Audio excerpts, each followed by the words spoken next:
Assalamualaikum warahmatullahi wabarakatuh. Al-Fatihah. A'udzubillahi minasyaitonir rajim. Bismillahirrahmanirrahim. Alhamdulillahirabbil alamin arrahmanir rahim maliki yaumiddin. Iyyaka na'budu wa iyyaka nasta'in. Ihdinas siratal mustaqim. Siratal ladzina an'amta 'alaihim ghairil maghdubi 'alaihim waladdallin. Amin. Bismillahirrahmanirrahim. Qala al-musannifu rahimahullah wa nafa'ana bi ilmi fid dharaini amin. Wa an Hudzaifah lan cinarita saking sahabat Hudzaifah radhiyallahu anhu. Anna nabiyya sak temene Kanjeng Nabi Muhammad sallallahu alaihi wasallam iku salat sapa Kanjeng Nabi salatal khaufi kelawan salat krana wedi. Biha ulai kelawan mengkono-mengkono sahabat rakaatan ing sak rakaat.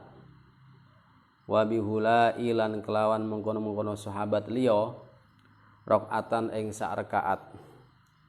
Walam yaqdu lan ora padha ngodoni sapa haulai. Artinya sudah cukup. Rawi hadis sapa Ahmad Imam Ahmad wa Abu Dawud wa Nasa'i wa sahahu lan wis nyohehake ing hadis sapa Ibnu Hibban Imam Ibnu Hibban wa mislulan iku madani hadis inda Ibnu Huzaimah munggoe Imam Ibnu Huzaimah an Ibnu Abbas sanggeng sahabat Ibnu Abbas.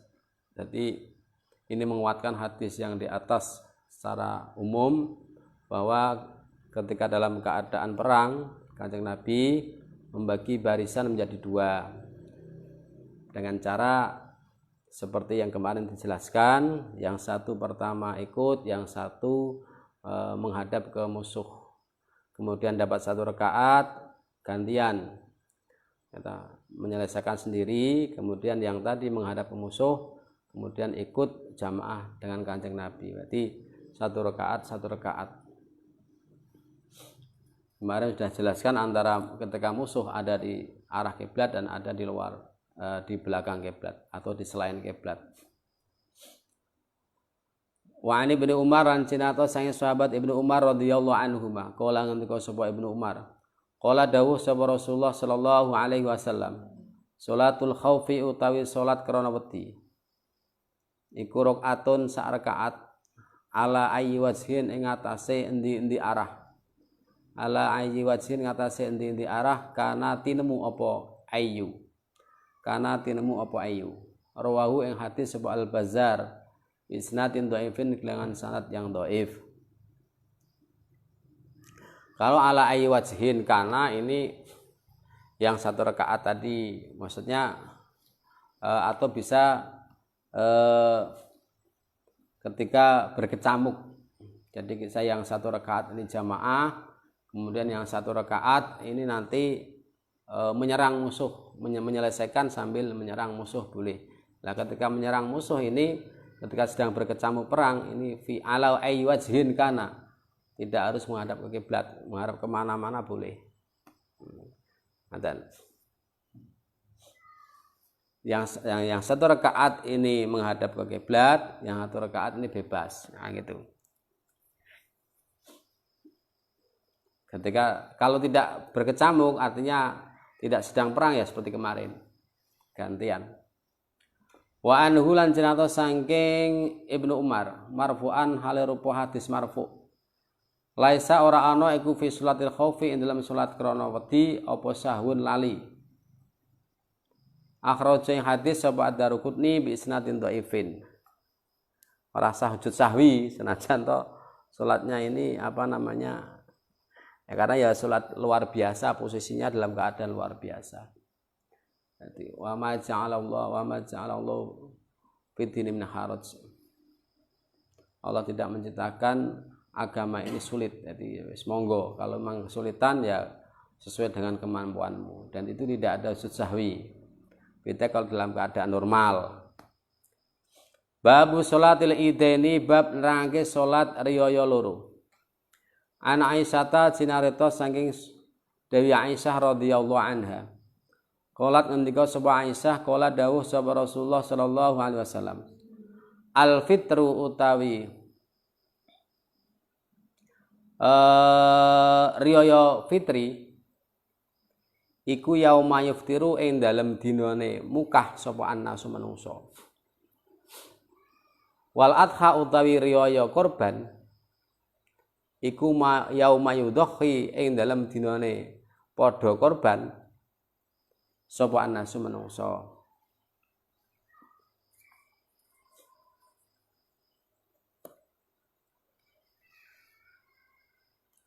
Rawi hadis sapa At-Tirmidzi, Imam At-Tirmidzi. Ini hanya istilah saja bahwa kalau Al-Fitru atau Idul Fitri ini di mana orang tidak puasa, berarti sebelumnya puasa, kemudian ketika sudah selesai puasanya maka dia makan. Makanya kalau sholat Idul Fitri itu disunahkan sebelum datang ke tempat sholat Idul Fitri, datang ke masjid, ini disunahkan makan dulu. Karena untuk mensyukuri bahwa kalau kemarin Ramadan pagi itu tidak makan, nah sekarang diperbolehkan makan sebagai tanda selesainya puasa. Tapi kalau Idul Adha, ini disunahkan makannya setelah sholat Id. Tapi kalau di sini kan suwen. Ya habis sholat Id makan lah boleh kalau Idul Adha. Rasa ngenteni apa korbane rampung engko gelak ngeleh. Artinya kenapa disunahkan makan setelah sholat Id? Sebab kalau Idul Adha ini disunahkan agak pagi. Melaksanakan sholatnya agak pagi. Sebab apa?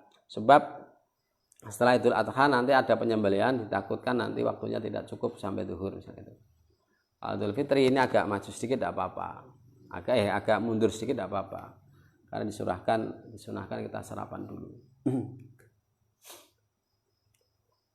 Wa an Abi Umair lan sinato sange sahabat Abi Umair ibni Anasin an umumatin sangking umumah lahu kedue Abi Umair minas sahabati sangking sahabat. Ana rokban sak temene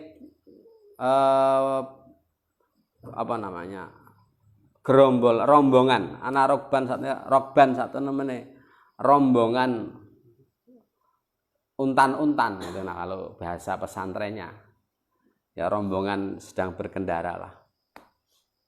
Iku jauh teko sapa rokban fasaidu mongko nekseni sapa rokban annahum sak temene rokban iku ra'au padha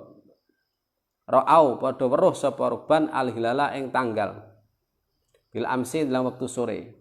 Fa amarahum mongko perintah ing rokban sapa Nabi sallallahu alaihi wasallam ayuftiru ento padha mukah sapa rokban.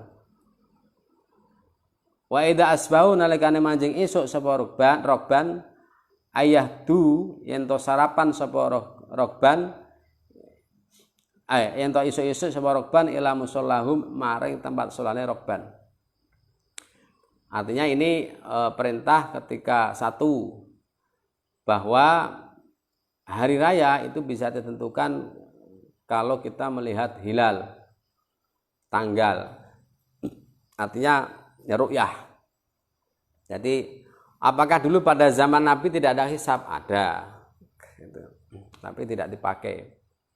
Hisab itu kan perkiraan. Kenapa kita di NU harus tetap mengikuti ru'yah? Karena memang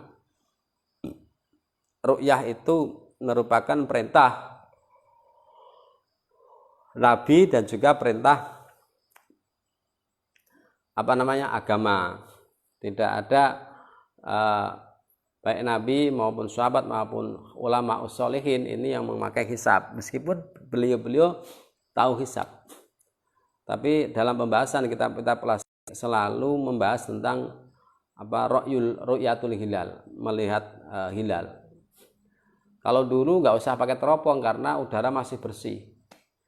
Dulu itu fajar sotik saja bisa dilihat, agak celeret ada sinar itu ke timur ke barat. Jadi kelihatan. Kalau sekarang enggak, petang terus. Kadang matahari muncul aja nggak kelihatan. Nah sekarang sudah banyak polusi. Nah sekarang kalau melihat hilal harus pakai teropong. Nah itu supaya jelas, karena ya kadang, tapi kalau mau melihat hilal itu harus melalui hisab dulu, karena dengan hisab itu bisa diperkirakan, oh hilal itu muncul di ufuk sana sekian derajat, sehingga teropongnya dihadapkan ke sana. Jadi teropong itu tidak waton teropong hilal, tidak. Jadi kan pakai hisab dulu, hitungannya ini bulan muncul derajatnya sekian, misal tempatnya sini, ada kan di barat daya atau barat atau nah itu kan selagak Seronggawa di sana. Nah, dipaskan nanti teropong itu dipaskan dengan sesuai hisab. Oh berarti bulan di sana. Dulu pernah ada kasus, ada orang melihat hilal. Setelah disaksi, di mana hilalnya? Di sana. Nah, sebelah sana. Ternyata menurut hisab tidak di sana, tapi di sebelah sana. Itu sebelah di sana. Maka kesaksian seperti ini tidak bisa terima. Karena apa? Karena bisa saja itu sinar apa gitu kan, sinar apa atau cahaya apa. Karena apa? Tingginya tidak sesuai dengan hisab, arahnya juga tidak sesuai dengan hisab. Jadi nggak bisa diterima. Jadi hisab itu perkiraan untuk menentukan di mana arah hilal itu muncul, tingginya berapa derajat, kemudian berapa menit. Itu untuk kemudian dilihat di ru'yah.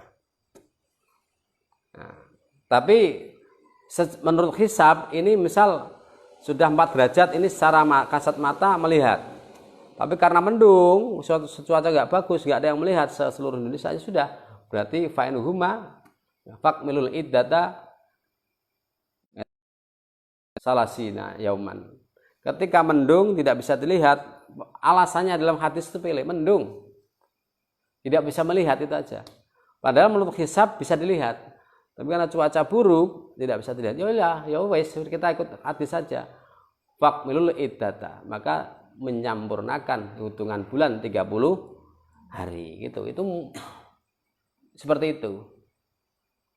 Jadi simpel menurut agama. Pokoknya nak mendung ora ketok, mbah mergo mendung, mbah mergo apa, senajan secara hisab bisa dilihat, ya udah. Kalau semuanya nggak ada yang melihat, berarti kita menyempurnakan umur bulan itu 30 bulan. Sebenarnya hitungannya bulan itu 29 hari. Ning nak ketika di ru'yah kok nggak kelihatan, suruh menyempurnakan 30 hari kan gitu. Nah itu memang seperti itu.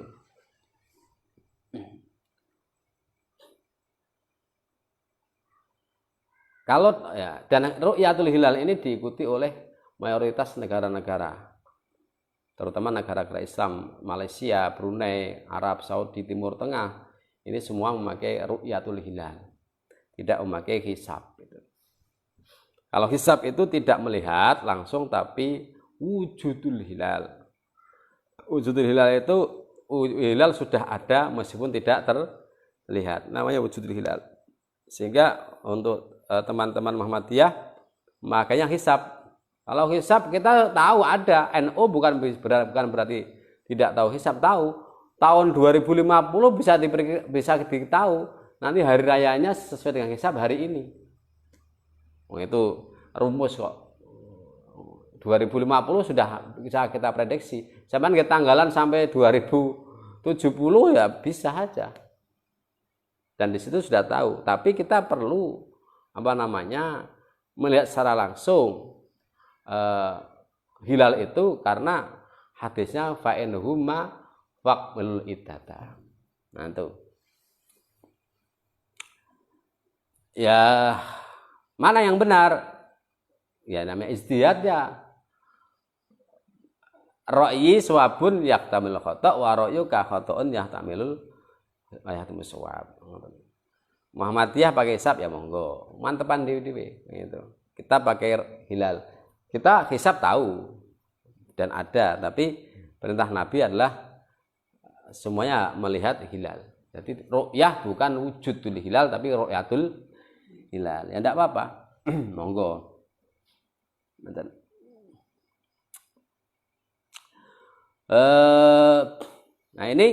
Nah kemudian dalam fikih dibahas siapa yang dipercaya orang yang melihat hilal, meskipun satu orang bisa dipercaya. Bahkan di dalam fikih itu tidak harus orang Islam.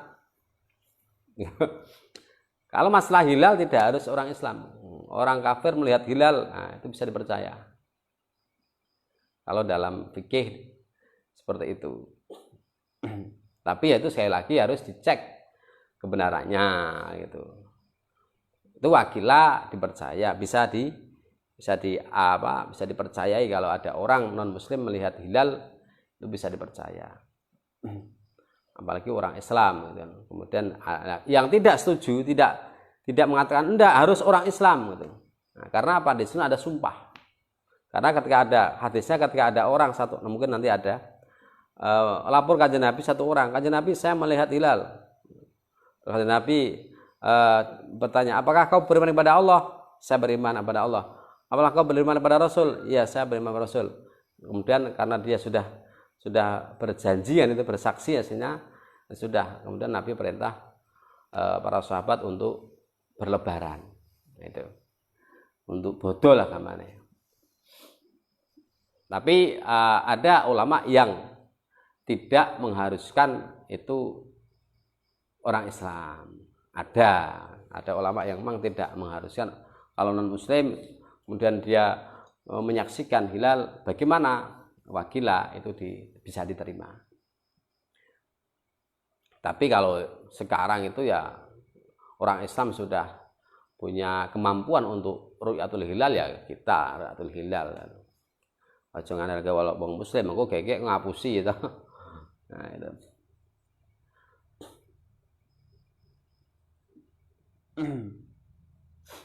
Walaupun satu orang bisa dipercaya. Makanya semisal kalau di Indonesia ada protapanya, artinya ada mekanismenya. Kalau ada orang melihat hilal, kemudian dia harus disumpah di pengadilan agama. Nah, istilahnya ada sidang kecil, bahwa saya bersumpah, saya melihat asyhadu, nama saya misal syahadat, saya bersumpah. Kemudian nanti pengadilan agama mengeluarkan surat rekomendasi ditandai oleh Kemenak, kemudian dikirim ke Jakarta. Jadi seperti itu biasanya. Artinya ada surat pengantar dari Kemenak dan pengadilan agama setempat. Kalau dulu, kalau sekarang saya nggak tahu. Sebagai wujud bahwa ditetapkannya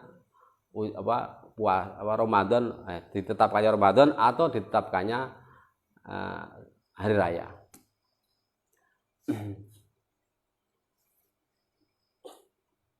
Kadang Malaysia misal tidak melihat karena negara terdekat, dan Indonesia melihat karena masih satu jalur, istilahnya kadang ikut Indonesia. Udah Indonesia ada yang melihat, kita ikut, kadang seperti itu. Kan kalau dalam fikih seperti itu. Misal di satu daerah ini kita nggak melihat, tapi daerah terdekat yang istilahnya masih satu alah lupa namanya kalau dalam ilmu falak itu kita bisa mengikuti ke sana. Boleh kita mengikuti ke negara itu yang masih dalam satu istilahnya lupa saya. Nah itu ya, ahli falak ini. Kalau saya nggak ahli falak. Rawu Ahmad wa Abu Dawud wa hadza utai hadis iku lafdhu lafate Abu Dawud wa isnadu utai sareng hadis iku sahihun sahih. Kemudian Nabi setelah melihat hilal suruh ayuftiru yusrih buka. Kemudian paginya kanjeng Nabi menyuruh orang-orang itu melaksanakan sholat id, pergi ke tempat musola untuk menjalankan sholat id. Itu mesti kon bodoh lah. Wa an Anasinan cinata sang sahabat Anas radhiyallahu anhu. Kala ndika sapa Anas kana ana sapa Rasulullah sallallahu alaihi wasallam. La yahdu. Ora budal isuk sapa kanjeng Nabi.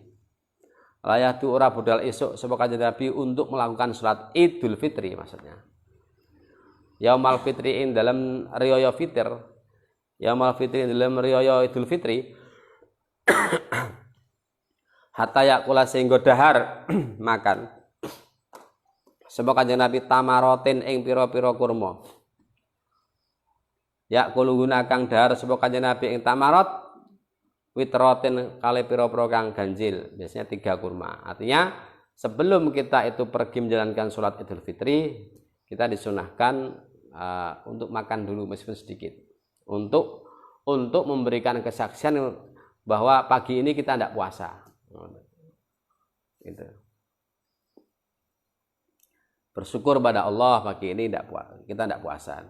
Akhraj sing hadis sebal Bukhari, Imam Bukhari wa fi riwayatin iku dalam riwayat siji mu'allaqatin kang den gantungake wa wasala halan ngarani mausul ing hadis sapa Ahmad Imam Ahmad ing riwayat wa yaquluhunna afrodan wa yaquluna lan dar sapa Kanjeng Nabi ing tamarat afrodan hale ijen-ijen satu habis satu gitu. Wa ani bin Buraidah lan jinarto saking sahabat Buraidah an abi saking bapak Ibnu Buraidah. Kala ngendika sapa Ibnu Buraidah, kana ana sapa Rasulullah sallallahu alaihi wasallam iku layak ruju ora miyos, ora keluar sapa Kanjeng Nabi Yaumal Fitri ing dalem riyaya Idul Fitri hatta yat'ama singgo dahar sapa Kanjeng Nabi. Kanjeng Nabi tidak keluar menuju ke masjid untuk melaksanakan sholat Idul Fitri sebelum beliau makan dulu.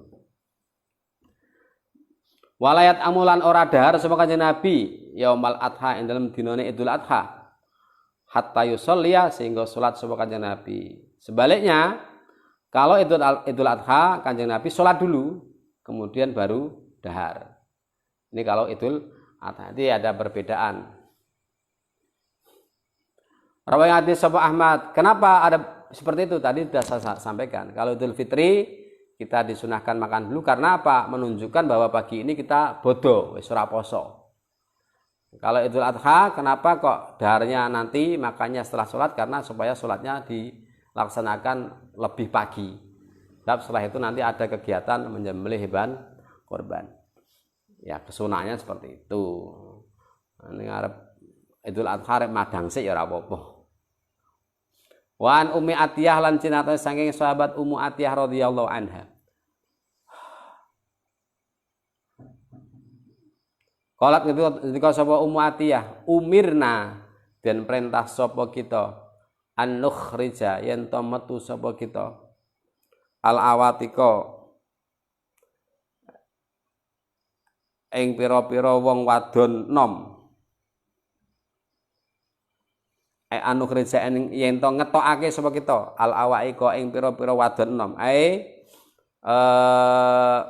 Al mar'ah asyabah. Nak pas bodo kuwi wae wong wedok nom tuwa cilik kon melu kabeh, metu kabeh ning salat untuk datang ke tempat salat Id. Wal khuyadlan pira-pira wadon haid fil idani ing dalem riyaya Idul Fitri lan riyaya Idul Adha. Nah, tapi yang haid ya tidak sholat, tapi dia disunahkan hadir di situ, mendatangi tempat sholat Id, meskipun tidak sholat.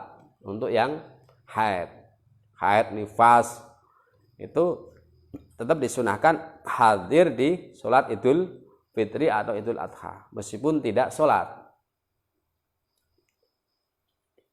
Supaya nanti maksudnya supaya sama-sama didoakan malaikat, dosanya diampuni oleh Allah.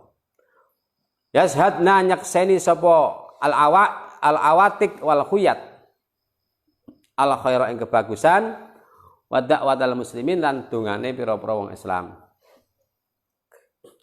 Wa ta'tazilan nyingkir, maksudnya nyingkir itu agak menjauh. Sapa al khuyadu pira-pira wong kang haid al musalla ing tempat salat. Al-musola in tempat sholat. Artinya kalau begini sholat Id itu tidak harus di masjid. Di masjid bagus, tidak di masjid tidak apa-apa. Bukan berarti tidak boleh di masjid.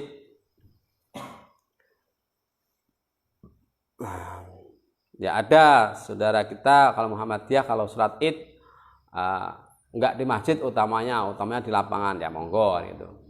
Karena memang tagnya di sini musola. Tempat sholat bukan masjid, beda dengan redaksi sholat-sholat yang lain. Tapi kalau kita bahwasanya masjid tetap tempat yang paling utama. Kenapa kok di musola? Karena kalau biasanya sholat Jumat itu kan yang berangkat laki-laki toh, sehingga masjid muat. Nah kalau sholat itu semuanya, anak kecil, tua, muda, haid, itu semuanya hadir semuanya, sehingga Kanjeng Nabi memilih tempat yang luas, yaitu di tanah yang lapang, di sokhro, di oro-oro atau di lapangan lah. Itu supaya karena apa? Karena tidak muat. Nah itu esensinya ke sana. Jadi bukan kalau kita pendapat kita bukan berarti harus di lapangan, kalau di masjid tidak boleh, atau bukan berarti di lapangan lebih utama, di masjid tidak. Tapi memang esensinya waktu itu Kanjeng Nabi karena memang nggak muat masjid, maka mencari tempat, dan juga di situ ada orang-orang yang khuyat, maka dicarilah lapangan yang luas. Kemudian di pinggir-pinggir itu orang-orang yang perempuannya haid agak menjauh sedikit. Tapi kalau masjid masih muat, masih kali muat, ya lebih baik di masjid. Kalau kita toh seperti itu, seandainya kita masjidnya kecil tidak muat, sebenarnya masjid itu sebelah-sebelahnya ini gedung-gedung semua. Jadi malah nggak ngumpul nanti sholatnya id, gitu misal. Karena tidak muat, akhirnya sholatnya pencar-pencar, karena pinggir-pinggirnya tidak ada tanah yang luas, sehingga tidak mungkin kalau jamaahnya nanti di luar masjid. Luar masjid sudah rumah-rumah misal. Ya kalau seperti ini, ya yang baik di tempat, kita cari tempat yang lapang atau di lapangan. Karena kalau di masjid tidak mungkin kan orang itu berkumpul, karena masjidnya kecil, juga halamannya sangat kecil. Nah seperti itu. Maka kalau kita di lapangan, ya bagus juga, artinya di sini seperti itu.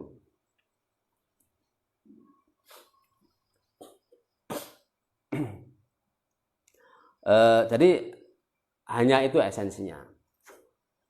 Tapi kalau alasannya teman-teman kita Muhammadiyah, karena memang waktu itu Kanjeng Nabi sholat id di lapangan. Nah, jadi apakah itu alasannya karena masjid nggak muat, tidak melihat ke sana. Nah, itu istihad. Sebenarnya istihad kan, ya tafadhol, persilahkan tidak apa-apa. Sementing saling menghormati perbedaan. Orang kok njur ada, saya juga nggak setuju ya kan.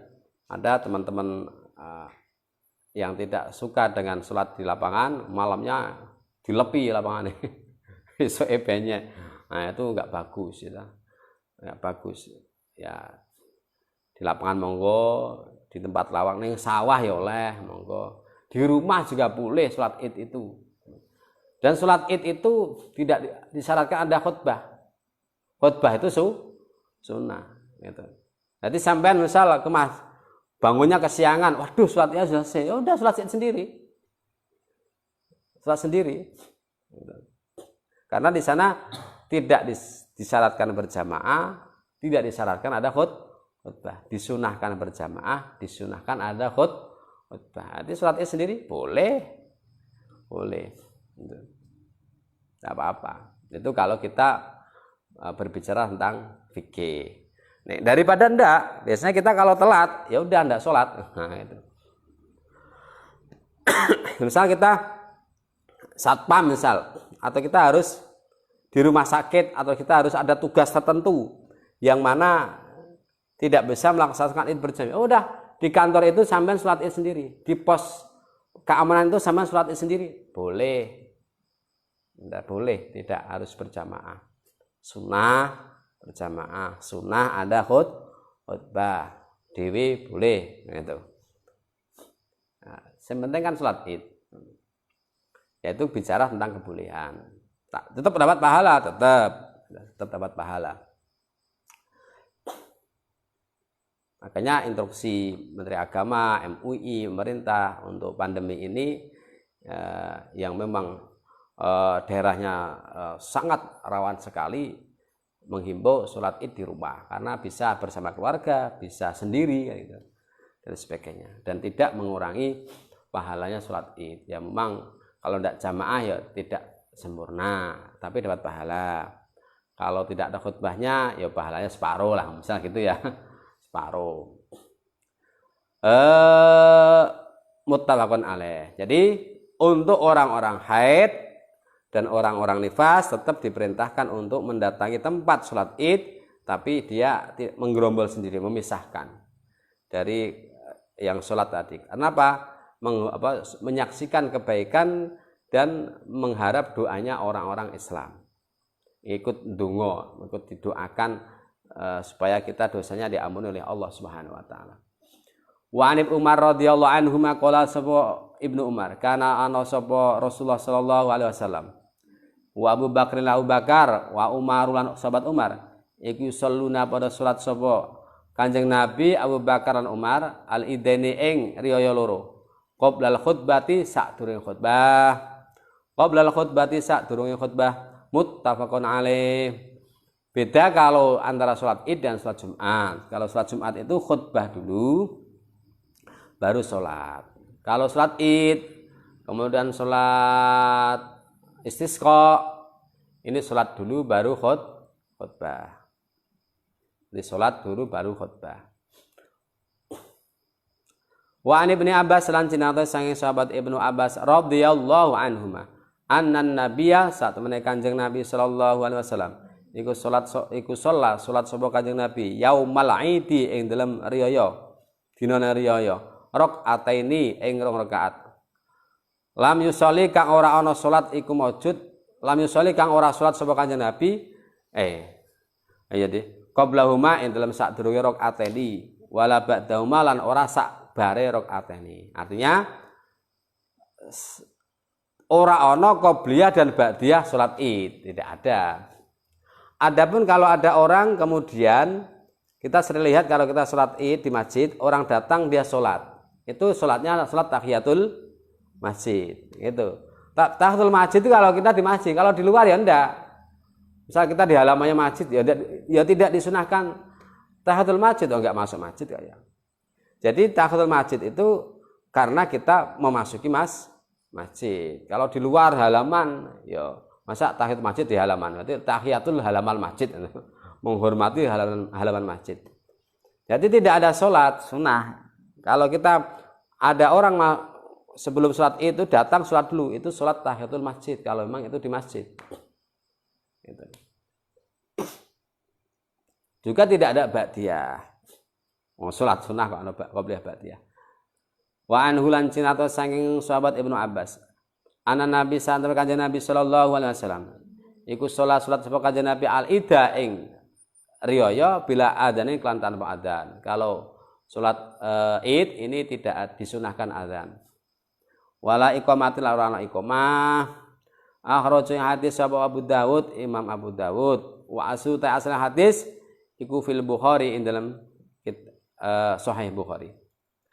Wa an Abi Sa'id lan cinata sahabat Abu Sa'id radhiyallahu anhu qala ngendika Abu Sa'id Al-Khudri ya. Ini sahabat yang tidak suka dengan kekayaan. Bahkan beliau tidak suka dengan kekayaan, tidak suka juga dengan pangkat. Beliau pernah marah kepada sahabat Umar. Karena sahabat Umar jadi pemimpin, jadi khalifah, beliau sempat mendiamkan karena sahabat Umar rumahnya bagus. Itu sahabat Utsman juga rumahnya bagus karena orang kaya, khalifah. Itu. Jadi beliau sering mengkritisi para pejabat-pejabat yang bermewah-mewahan. Tapi ya kalau para sahabat bukan berarti bermewah-mewahan. Dalam Syirah itu dijelaskan Abu Sa'id Al-Khudri ini dijelaskan seperti itu. Ya memang harus ada seperti itu. Ada sahabat yang memang harus seperti itu. Sekarang kita juga sama. Sekarang itu kalau ulama Kiai NU itu sama. Ada yang nggak suka dengan Kiai kok jadi DPR. Kiai jadi pejabat. Itu nggak suka. Ada. Ya tidak apa-apa. Berarti dia madhabnya madhab Abu Sa'id Al-Khudri. Dia madhabnya madhab itu. Memang nggak suka ulama jadi pejabat. Nah gitu. Maka hilang wirainya. Nah, memang ada ulama kiai seperti itu sekarang di NU ada. Wis pokoknya ulama yang ngaji terus. Ada yang orang di mobil, wis pokoknya nganti motor saonone. Padahal dia kalau beli ya mampu. Yang ada seperti itu. Mengkritisi kiai yang penampilannya seperti orang kaya. Tapi apakah kalau kiai itu berpenampilan orang kaya? Tidak boleh. Boleh saja. Itu. Dulu saya sampaikan bahwa Imam Syafi'i itu pertama kan tidak suka kekayaan. Ketika berguru di tempatnya Imam Malik, beliau kaget. Imam Malik ini ulama besar kok, rumahnya bagus. Rumah bagus, penampilannya mewah itu. Kalau sekarang ya kiai mobilnya Alphard. Kalau kita kan Al-Fatihah cukup. Nah, Imam Syafi'i kurang berkenan. Akhirnya Imam Malik tahu ini Imam Syafi'i kurang agak mempermasalahkan rumah dan penampilan saya. Kemudian ditunjukkanlah Imam Syafi'i itu ke gurunya Imam Malik. Kamu ke sana ke guru saya. Setelah kesuan ke gurunya Imam Malik, lebih kaget lagi. Wah, ini kaya lagi nih. Kawan umay tingkat pitulah mana. Mobilnya ya orang Alphard. Pokoknya mobil mewah kah istilahnya itu. Terus Imam Syafi'i memberanikan bertanya, Syekh, kenapa kamu hidupnya mewah kaya seperti itu? Kemudian ini gurunya Imam Malik menjawab, sampean luwih seneng sing sugih kuwi wong duwe ilmu apa sing wong ora duwe ilmu. Nah gitu kan. Nah yang kaya atau enggak punya ilmu maka kekayaannya akan disalahgunakan. At-takatsur hanya untuk menumpuk harta. Tapi kalau orang yang punya ilmu, yang kaya orang punya ilmu, itu untuk berjuang agama, nah, gitu loh. Untuk berjuang agama, misal mendirikan pesantren, memfasilitasi pendidikan agama. Nah itu. Kalau orang-orang yang berilmu, orang-orang yang bertakwa ini kaya, maka harta benda itu akan dialokasikan ke kebaikan-kebaikan. Nek sing sugih-sugih iki ora duwe agama, wong ora pinter agama, ya harta bendanya ya untuk kesenangan dia sendiri. Bahkan nek wong niku fajir lacut untuk maksiat, untuk hura-hura. Ha pilih ndi? Ngoten niku. Nah ini jawabannya gurunya Malik itu. Baru Imam Syafi'i mantuk-mantuk. Oh iya, wis. Nabi Sulaiman itu ya kaya gitu kan. Tapi sing penting itu orang zuhud itu bukan penampilannya, orang zuhud itu hati. Zuhud itu di fil qalb, bukan penampilan. Gitu. Jadi di hatinya, sepenting tidak terpaut dengan dunia. Atine sepenting ora kumantil karo donya, kuwi jenenge zuhud. Senajan duwite keliling-keliling tapi pikirannya ora duit terus no. Itu zuhud seperti itu. Daripada sampean penampilannya biasa, gitu. Itu penampilan biasa, sandalnya cepit, gitu. Klambine biasa, montore motor 75. Itu bukan karena zuhud, malah karena kepepet. Arek tuku sandal Calvin, piye kan andalane Calvin piye. Ora didit. Arek tuku sandal Donatello ora didit. Arek tuku motor Vario ya ora didit. Kuwi jenenge zuhud kepepet. Ning atine iki nek ana wong nggo sandal apik pengin, kuwi ora zuhud. Zahid namanya itu. Nah, ini zuhud kepepet. Nah, gitu. Zuhud itu duitnya akeh. Tapi hatinya ora kumantil. Nek ora ndedit ora kumantil dunya, kuwi ora gumun aku. Ngoten kan. Mergo apa? Ora nyekel duit. Nah, gitu. Ora gumun.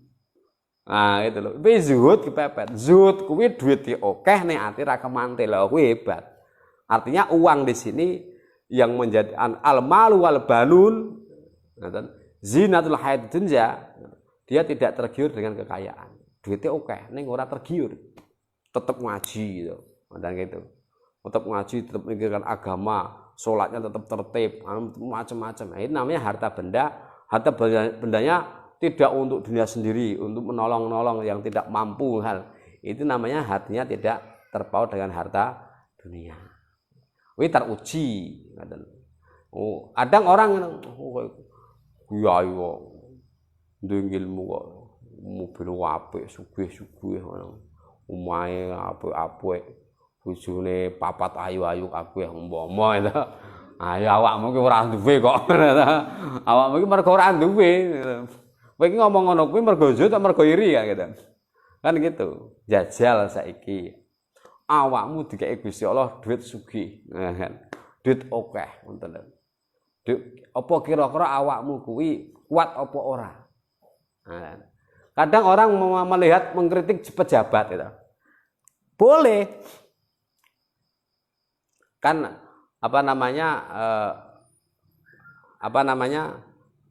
kalimatul haq.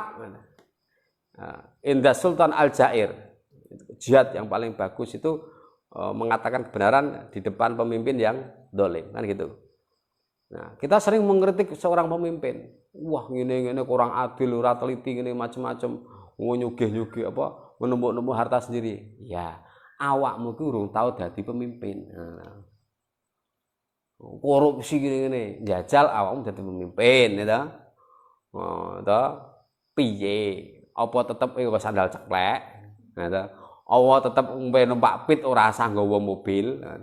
Apa omahmu tetep ning kono? Kan gitu. Artinya kita kadang mengemari sesuatu karena kita tidak pada posisinya. Oh ternyata akhirnya jadi pejabat tenan. Oh ternyata abot tenan ya. Kuwi pejabat beli apik-apik, omah apik-apik. Lah aku kok ngene iki. Wah, aku diremehke wong. Nah, aku diremehke wong. Wah, aku ben ora diremehke wong, ya pakai aku sing apik. Kan gitu. Ajining raga merga busana, kan gitu. Karena jadi seorang pemimpin ini harus berwibawa. Nak pemimpin nggak berwibawa, ora diajeni. Nah ini juga menimbulkan kemaksiatan. Karena apa? Karena kalau rakyat itu tidak orang ngajeni pemimpin, itu ya dosa. Podo kiai-kiai Jawa Timur, ulama-ulama Jawa Timur niku, ya ora Jawa Timur lah, kiai NU lah, ngono. Kuwi mul bele. Teman anak Jawa Timur itu Alphard, sarunge BHS sing 2 yuta, 1,5 yuta. Nah sing kene kan BHS kecewa. Sementing hanya BHS regane mung 500. Isine BHS kecewa. Itu bukan berarti bermewah ndak. Menjaga muruah ilmu itu penting. Supaya apa? Supaya orang-orang itu tidak menyepelekan orang yang punya ilmu. Itu niatnya seperti itu. Betul. Niatnya seperti itu. Jadi jaga kehormatan yang ilmu. Bukan berarti langsung kita suudon kiai ngono kiai kok apa jenenge gumantil karo harta. Mobil apik, pakane apik, omah apik. Ora ngono kuwi. Ulama kiai membuat rumah bagus gitu. Misal gitu ya, karena tamune akeh. Di rumahnya biarnya nyaman, gitu kan? Biar nyaman. Tuamune akeh, omahe elek, sempit, ora kerasan tamune. Wah panas ya balik ya. Nah itu. Padahal kita itu wajib menghormati tamu yang luas, pasang AC gitu. Wah. Terus hidangannya komplit. Nah, ini tamunya kerasan. Itu bener ibadah. Niat ngono oleh bagus. Nah gitu. Semua ada dalilnya masing-masing. Bagi yang zuhud, yang kiai yang memang ulama yang memang tidak menunjukkan kemewahannya, ya bagus juga. Gitu. Kayak hatinya lebih terjaga. Jadi sementing niate wong kuwi menjaga muruah itu wajib. Jangan sampai gampangane aja ngasih masyarakat tuh nyepelekke ngilmu kowe bab kowe iki wong duwe ngilmu. Iki wong duwe ilmu. Misal ulama sorbanan. Terus itu juga disunahkan kan apa? Untuk menjaga kewibawaan. Tapi ya ada kiai atau ustadz yang low profile juga ada. Seperti kayak beliau Gus Baha kan low profile. Nanti kan ada cepet. Baginya ya hem biasa kata niki. Penampilan biasa. Itu low profile boleh kata. Jadi macam-macam. beliau bagus, ulama-ulama yang penampilannya bagus, gitu. Sarungnya BHS, sandalnya yo larang, mobilnya Alphard, ya bagus juga. Nah, gitu ya. Jadi kita jangan harus husnudzon kepada para ulama apapun penampilannya. Yang low profile juga kita hormati, gitu. Yang yang seolah-olah dia itu menunjukkan kekayaannya, kita bukan menghormati penampilannya tapi ilmunya. Nah, ini yang paling bagus itu. Dan banyak sekali ulama-ulama yang low profile juga banyak, tidak hanya Gus Ba, artinya ulama-ulama sepuh yang low profile juga banyak sekali.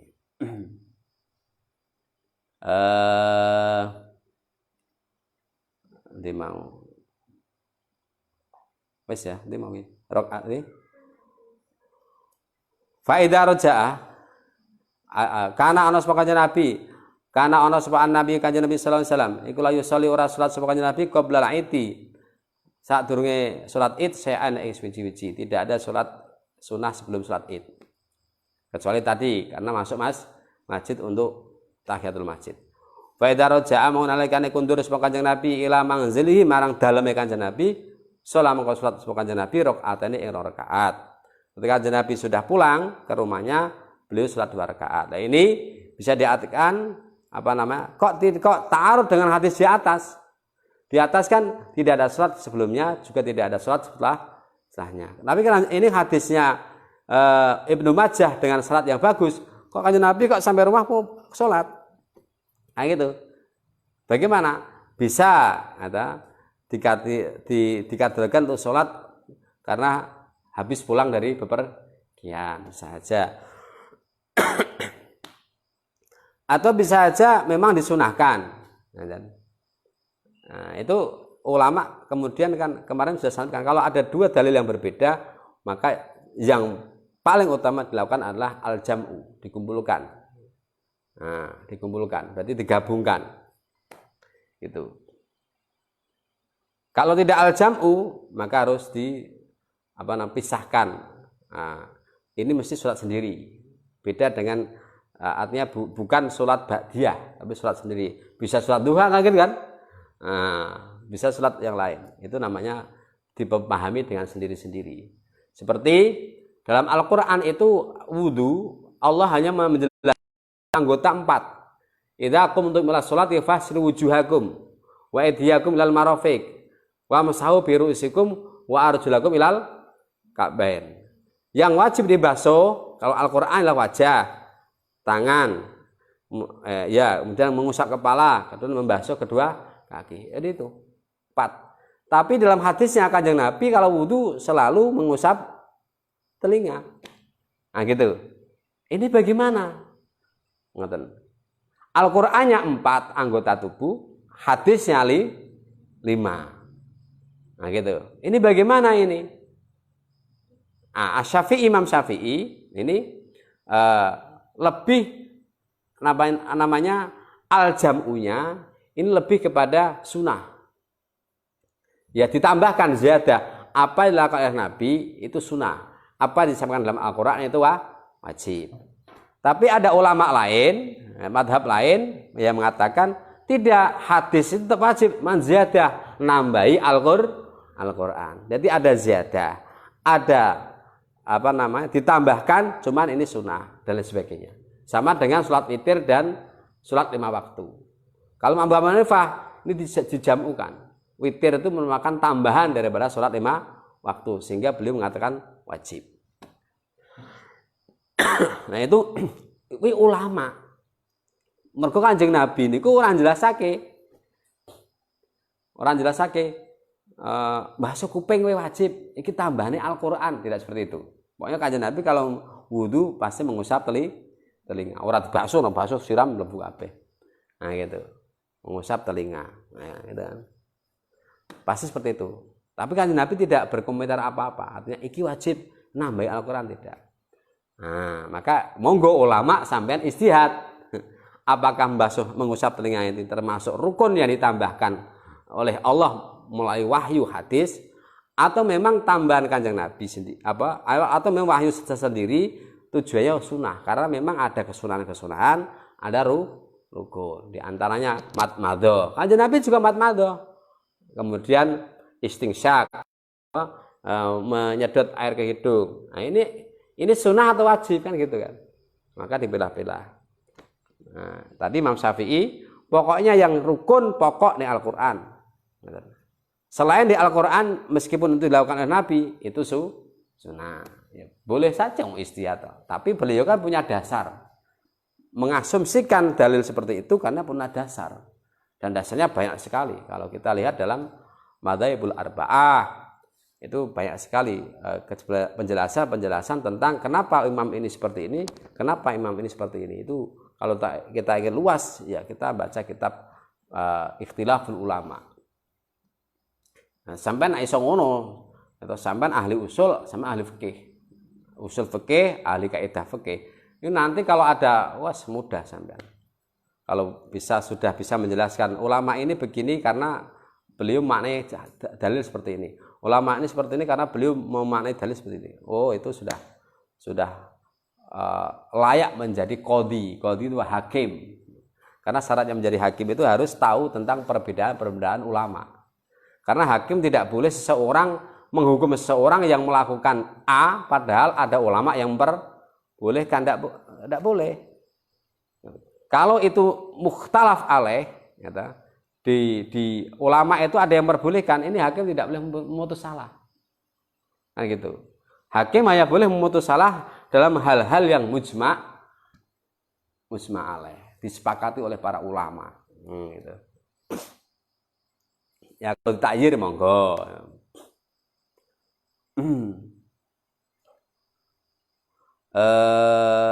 Rawu Ibnu Majah bi isnadin hasanin, dengan sanad yang bagus. Wa anhu wallahu a'lam bishawab. Cukup sekian, kurang lebih mohon maaf. Saya akhiri, wassalamualaikum warahmatullahi wabarakatuh.